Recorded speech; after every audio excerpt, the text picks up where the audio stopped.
Hi,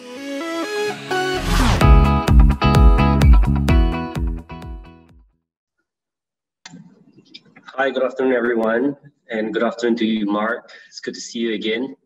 Good afternoon, Mr. Commissioner. Thank you for the kind introduction just now. Now, again, a really good afternoon to everyone, and it's so good to be able to connect with all of you amidst these very challenging times of COVID-19. I hope that you and your family, all of you are well. Really, really thankful for the opportunity to come and have a chat with everyone today.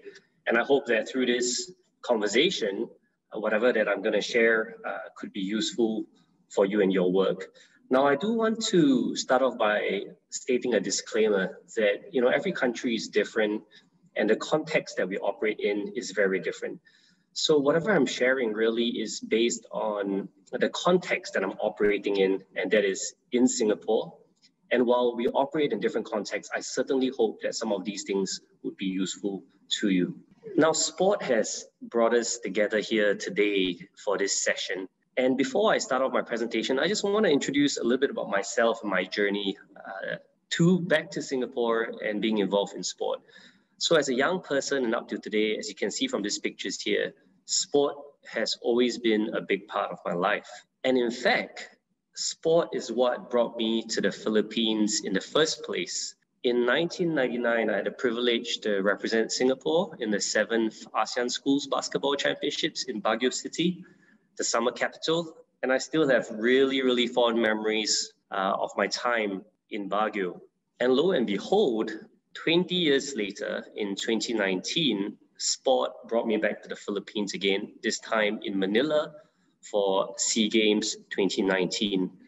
Now, one thing that sticks out for me really is the amazing hospitality that you guys showed to everybody. And we had an amazing games in 2019. So thank you all for welcoming us and being and taking care of all of us during the games.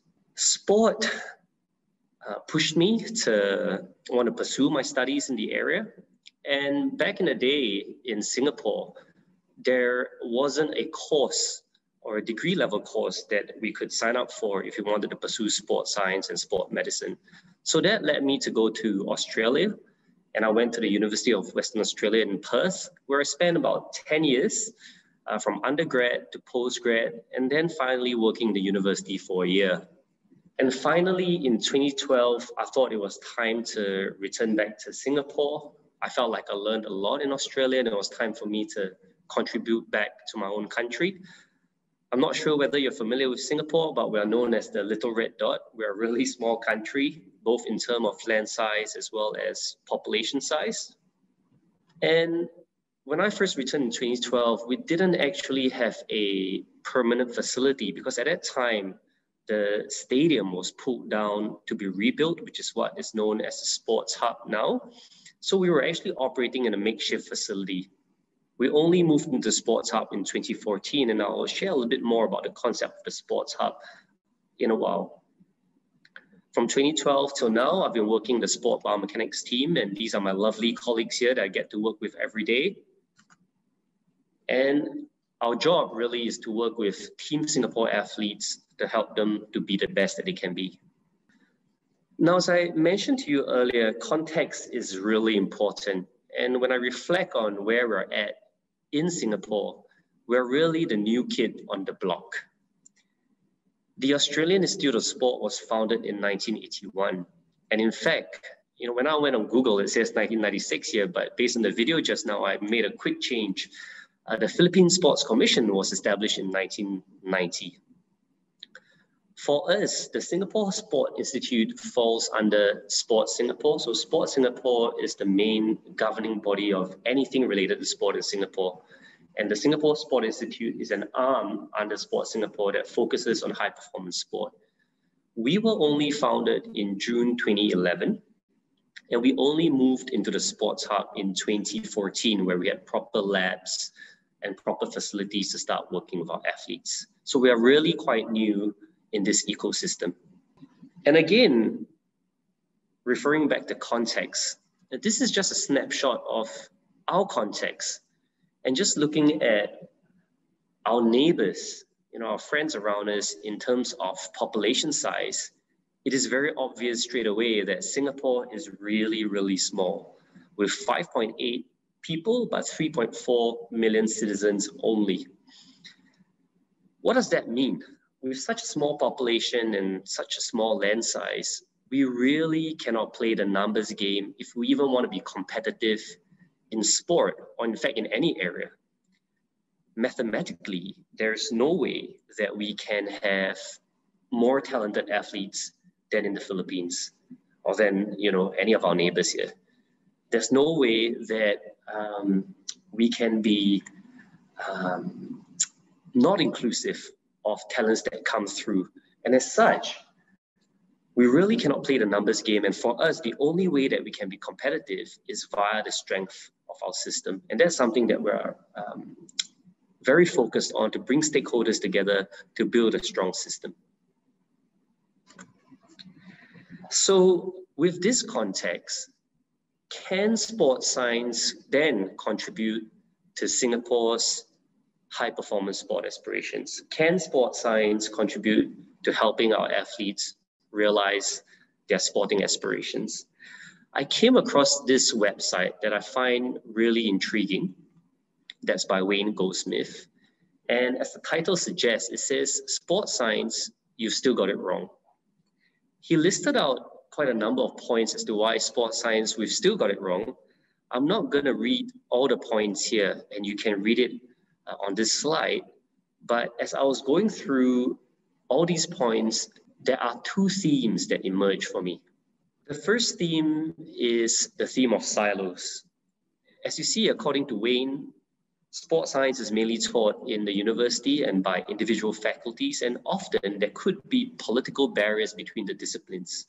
I remember when I was in Australia, we often as the group in Biomechanics, we often would think that our work is more important than the work of the psychologists, and maybe the psychologists would think that their work is more important than the physiologists. So whether we were joking or not, the barriers, whether it's explicit or implicit, were somehow there. And so the theme of silos emerges. And the second theme that emerged for me looking through these points is that sports science has mainly been academic, but not necessarily very applied. And as you can see with what Wayne highlighted, he's highlighted that a lot of sports science research has mainly been academically driven, and it may or may not serve our athletes and coaches well in helping them to progress to achieve what they want to achieve. And to actually combine the two for sports science research to be effective in helping our coaches and athletes, in Wayne's words, it is light years away. So the two themes here, silos, academic and not applied.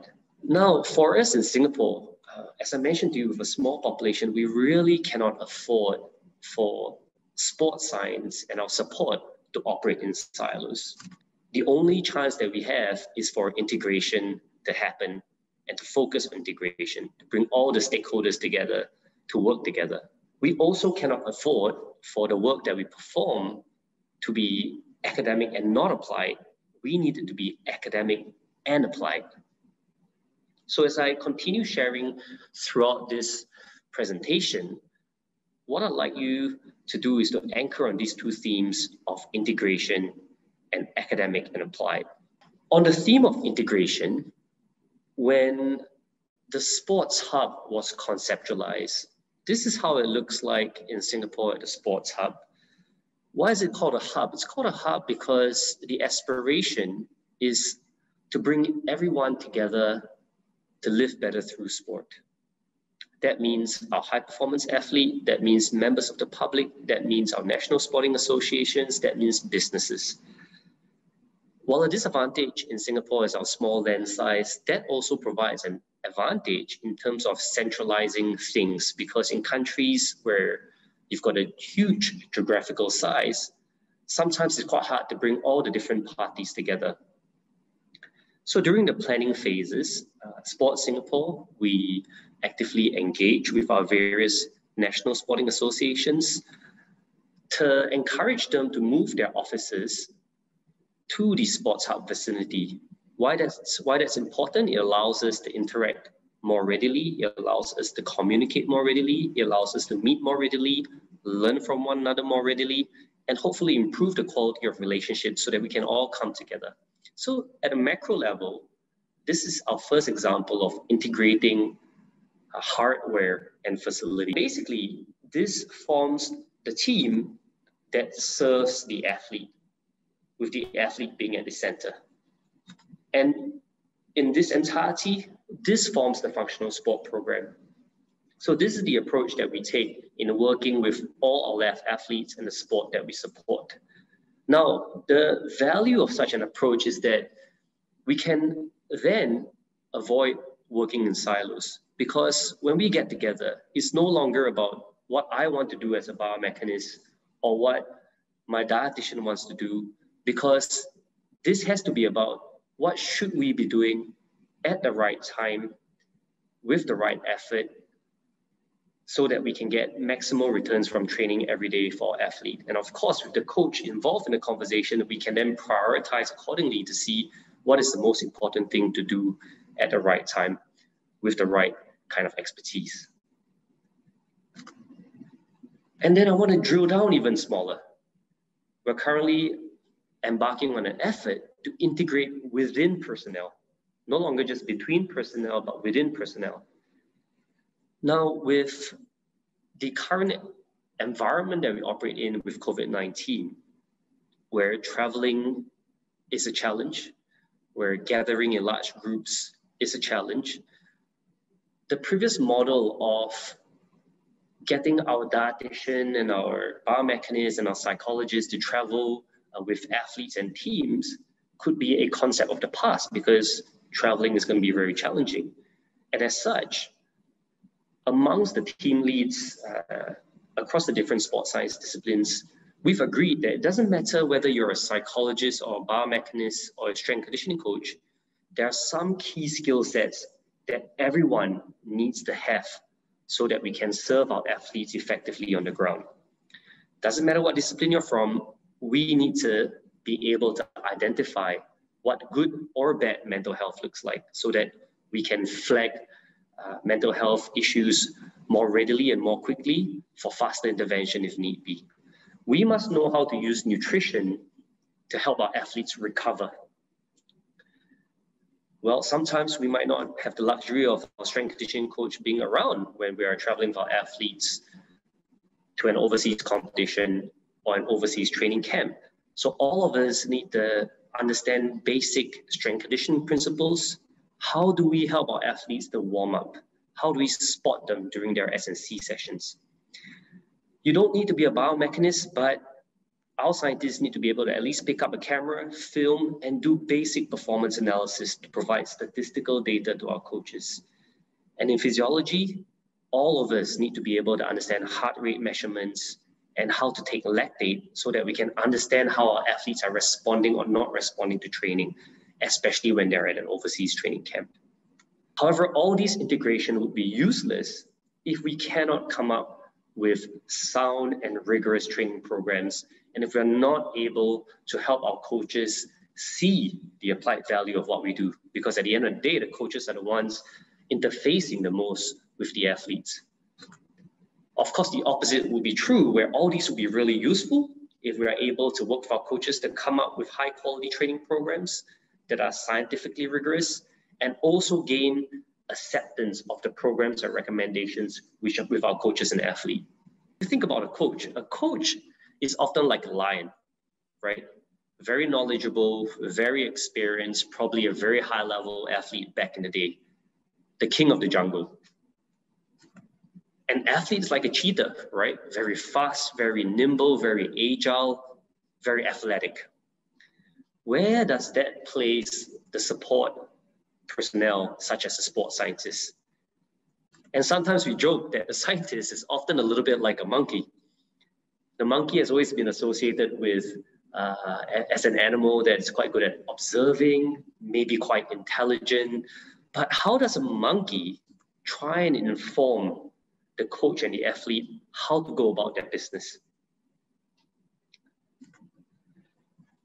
As I mentioned to you, context is important, and I'm sure that whether in the Philippines or whether it's in Australia, there are different models that you guys might take. But this is a model that I created that my team follows to ensure that when we engage with our coaches and athletes, at least there's some chance of us bringing something to the table that is of adequate quality. The first stage of this model is to identify priorities. When we first start working with a sport, whether it's basketball, football, water polo, you name it, there's no way that a scientist would have such intimate understanding of every sport that's out there. So how do we start understanding the sport before we even go and engage and have an intelligent conversation? The first step is to always go into our research first. We should go read up what are the rules of the sport, what are the performance requirements of the sport that can help an athlete succeed. And that would be our first port of call. And once we've gained some understanding of the sport, it's then time to engage with the coach and the athlete to find out and learn a little bit more about the sport and understand what are their priorities moving forward from here on. Lastly, in this stage, once we've gotten a better understanding to further refine what these priorities look like, it's then time to go down to the training ground and the competition ground to observe so that we can clearly identify what these priorities are. Once we've done that, we then can move to stage 2, where we assess and identify gaps. As sports scientists, what we cannot measure, we cannot obtain a baseline. When you don't have a baseline, we can't monitor. When we can't monitor, we can't improve, right? So measurement is really important. But to measure, we first need to identify what the right tools are. So in the example of weightlifting, if a coach comes to us and says, I need my athlete to lose some weight so that he can qualify for this particular weight class, then naturally, if we want to measure weight as a baseline, the right tool will be a weighing scale. We measure the weight, and then thereafter, we need to compare it to some benchmarks, be it the qualifying weight or the weight of the elite weightlifters or the weight that the coach reckons is the best weight class to go into. So right tools, measure, and then compare. Once we've done that, we then move into stage 3, where based on the data we have, we can then work with the coach to come up with training programs, right? Implement these programs and monitor over time to see whether we're getting the impact that we desire. This then allows us to go to stage 4, where feedback becomes very important, both objective feedback and subjective feedback. Objective feedback from the data and subjective feedback from the coach and the athlete as to whether the interventions have been effective or not. Now, if we've done well and we're achieving the impact that we desire, then it's time for us to keep innovating and seeing how we can improve on things. If we haven't achieved the impact, then it's time to adjust, consolidate, and then we go back into stage 3 again to adjust the program, to adjust the intervention that we put forth. Of course, for stages 3 and 4 to happen, that already requires acceptance from the coach and the athlete. The next question is then, how do we forge or develop shared acceptance with our coaches and our athletes? Now, I'm sure all of us have different ways to do that. From my experience, these are just some points that are very pertinent to me. The first one being care. Now, really, what I found is it's really important to care for our athletes and coaches as people first, and then athletes and coaches second, because people don't care about what you know until they know that you truly care for them. The second point is empathy, right?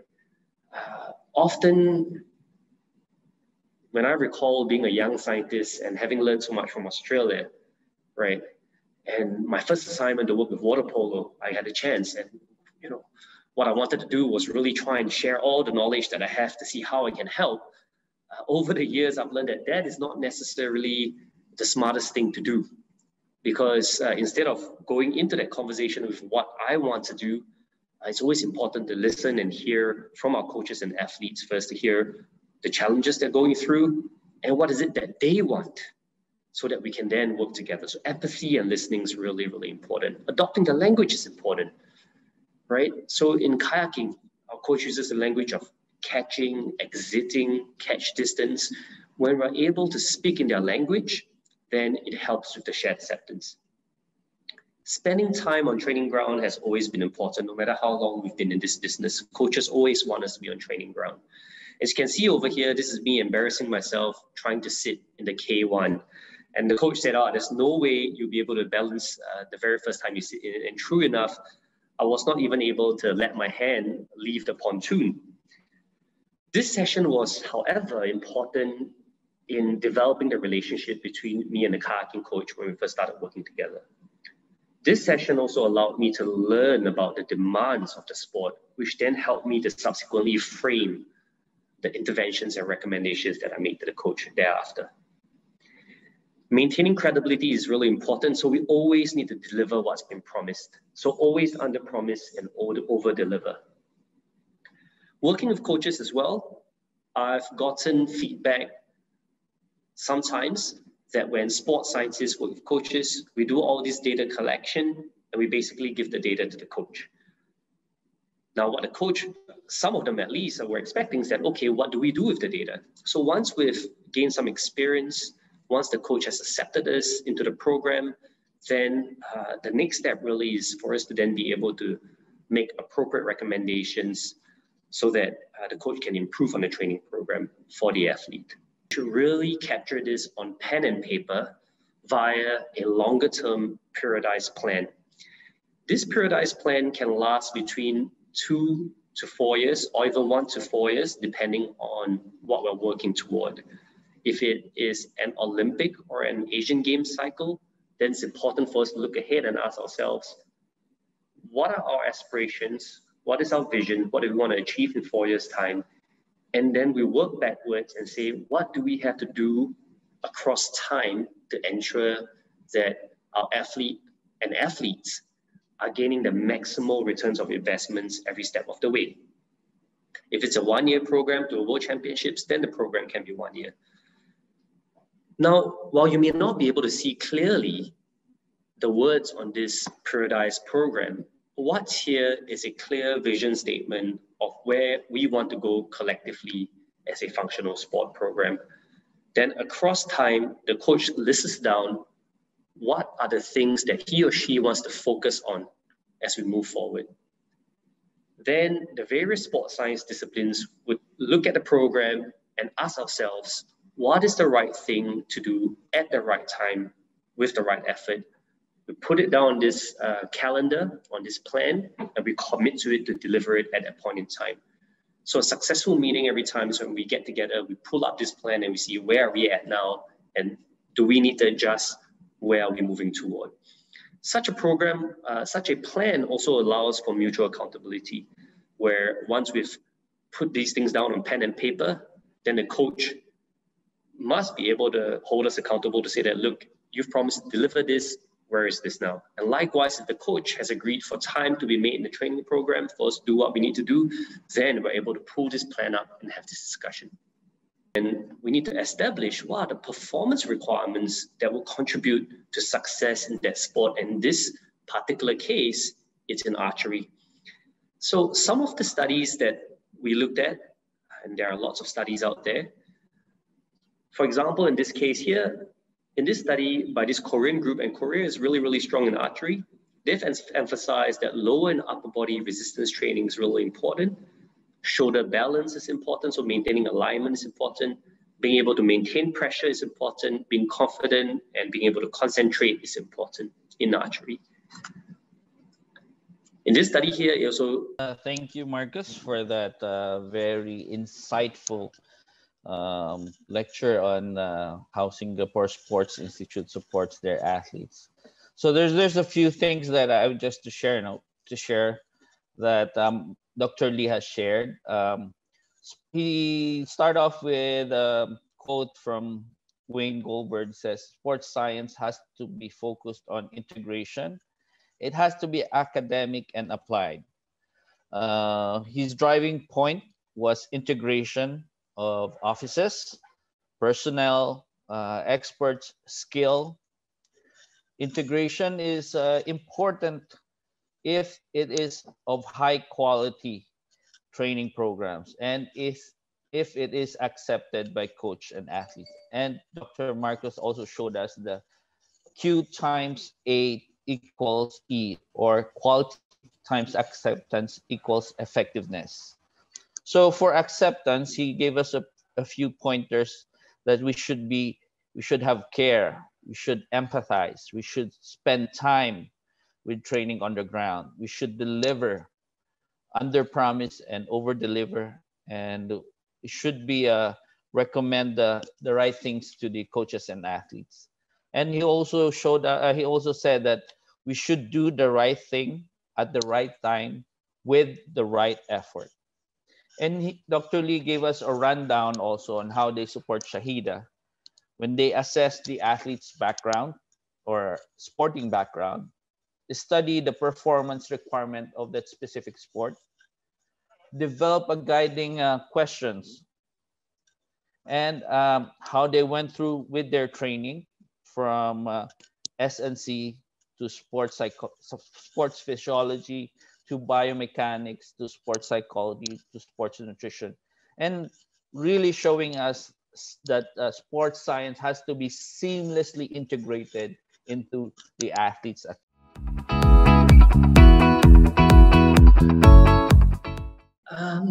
It's always a challenge, isn't it? Because humans are complex beings.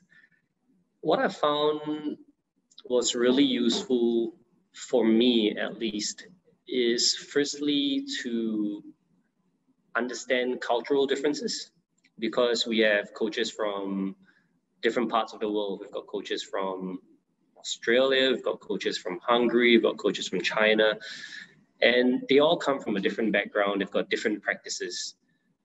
However, regardless of where the coaches are from, they're all here with one goal in mind, and that is to help our athletes to be the best that they can be so that they are the best that they can be. So by understanding that we all are actually moving or want to move toward the same vision, the question is then how, right? But to establish the understanding first, that all of us are in this together, is really important, because then the other things become secondary, whether it's preference, whether it's language, whether it's how we work. All these things, we can figure it out.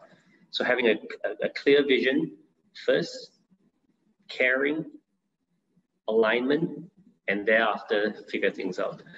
Now, of course, the devil is also in the details, right? We can have that alignment and have acceptance.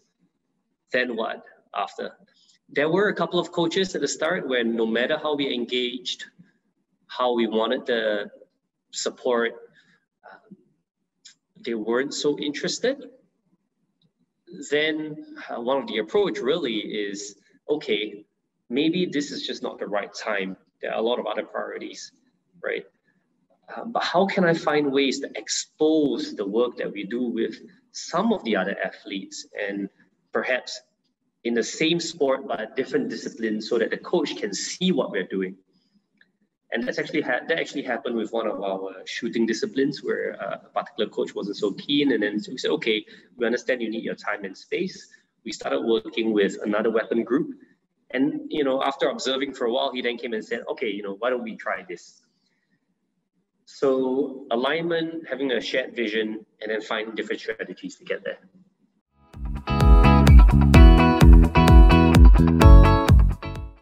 I work closely with the water polo players, and I have assisted my colleagues with some of our swimmers.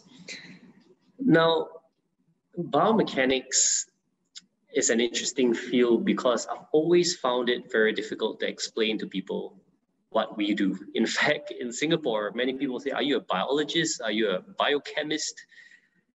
So if you go to Google and you type sports biomechanics, Google says sports biomechanics is the study of human movement with the application of mechanics to enhance performance and prevent injuries. And even when I use that definition, I found that people don't really get it. So this is how I would explain our approach in sports biomechanics, and we apply this similar approach to every sport we work with.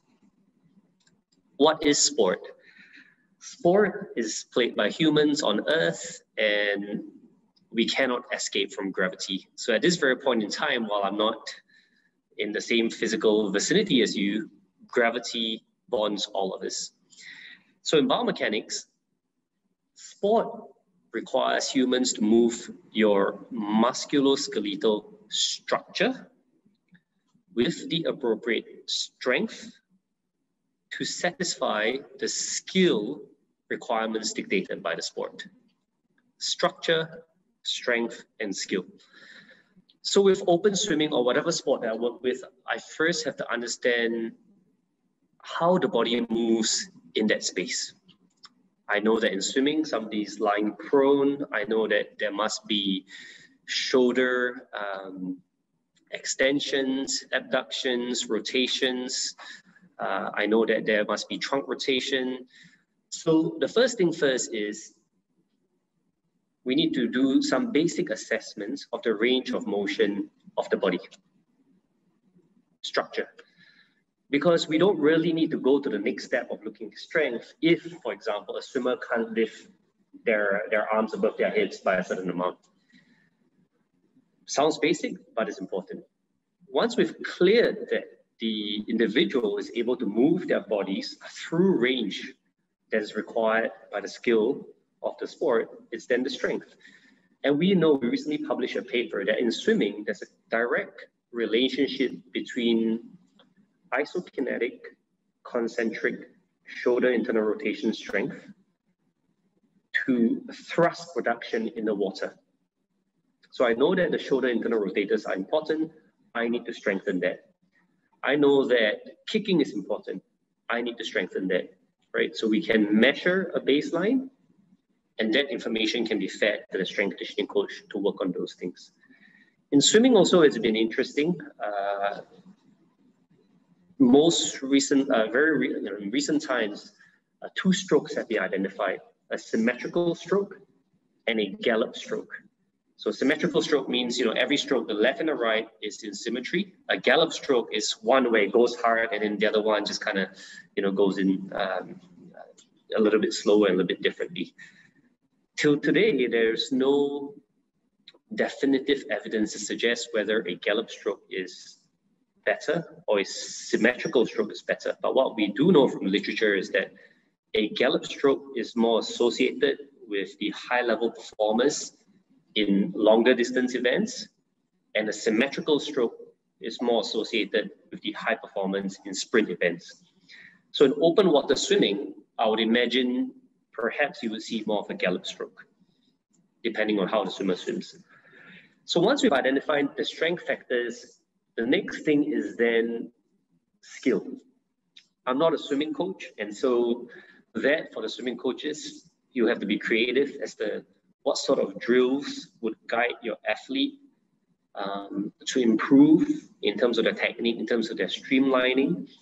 And perhaps in open water swimming strategy, the fourth S is also really important, because I had a friend who's Zimbabwean, and he represented Zimbabwe in the Olympics in triathlon. And in open water swimming, fighting for position at the start becomes really, really important, because if you get blocked, you can't move forward, it's very challenging. Of course, if you can draft an individual for a while in open water, that's also useful. So again, I don't know if I've answered the question. I don't have specific strategies, but the approach that we would take would be one of structure, strength, skill, and strategy.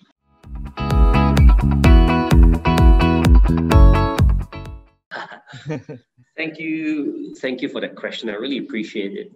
It's a very relevant question for us at this point, because on the 7th of April, it's National Biomechanics Day. It's a national event, international event, and we are hosting that. So every year we bring in about 250 students to visit our labs and get them involved in different activities. We can't do it this time around because of COVID-19, but we're going to do it online. Now, how I would explain sports science to students, in my case, sport biomechanics, is what I just shared with you. Structure, strength, skill. I think that is pretty intuitive, moving your body with the appropriate strength to satisfy the skill requirements that the sport dictates. So if you're a tennis player, you've got to play according to the rules of tennis, and that's the way you need to move your body, right? If you are a football player and you need to move your lower limbs more, that's how you need to move your body. And if you think about it, because we need to move our body, and because different strength is required to satisfy different skill requirements, the other elements come in. If it's a power-based sport and you need to be big and you need to be able to generate a lot of power, then the kind of food that you'll be consuming will be quite different, right? To build up a much larger frame and muscle mass. The kind of training will be very different, right? If you're a power-based athlete, you need to do a lot more plyometrics, right? Explosiveness to get the body to fire a lot quicker, compared with, for example, an endurance-based athlete. The physiology would be quite different as well. Physiology would be like the engine in the car, right? How do you, first of all, install the correct engine? Well, we can't because it's what we're born with. How do you optimize that engine to serve the purpose that we want to serve? I know that probably is quite difficult for a younger student to understand all that information. But I think what we need to do to help younger people appreciate sports science is to make sure that they have fun in the first place. That to me is really, really important. So to not share all these definitions and whatever, but to get them to experience how it could be fun.